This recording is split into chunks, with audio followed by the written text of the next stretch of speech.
The night was dark and still in Midnight Alley, a forgotten corner of Detroit. I walked down the narrow, dimly lit alley, my footsteps echoing against the brick walls. The graffiti-covered buildings loomed over me, casting eerie shadows that seemed to dance in the moonlight. I couldn't shake the feeling of unease as I ventured deeper into the deserted alley. As I walked, I heard faint whispers drifting through the air like ghostly murmurs carried on the wind. Goosebumps rose on my skin as I strained to make out the words. They spoke of secrets buried in the alley, of a darkness that lurked just out of sight. I quickened my pace, my heart pounding in my chest, desperate to escape the unsettling whispers. Suddenly, I came upon a hidden doorway nestled between two crumbling buildings. It was partially ajar, as if inviting me to step inside.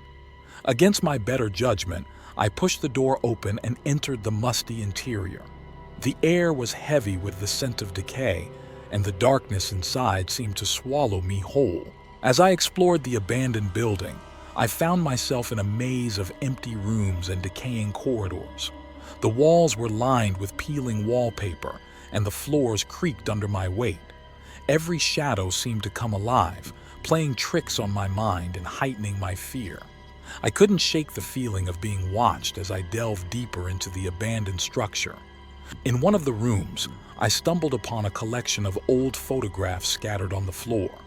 They depicted scenes from decades past, capturing moments of joy and sorrow frozen in time.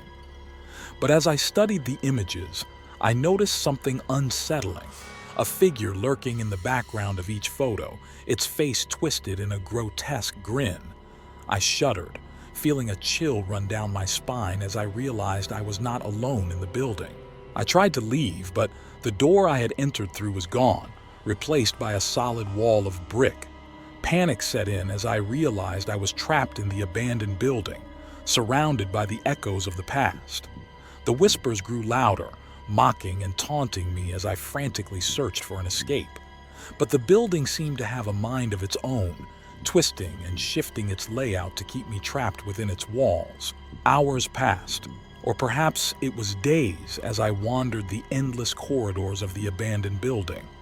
My sanity began to unravel, haunted by the ghostly whispers and the sinister presence that lurked within Midnight Alley.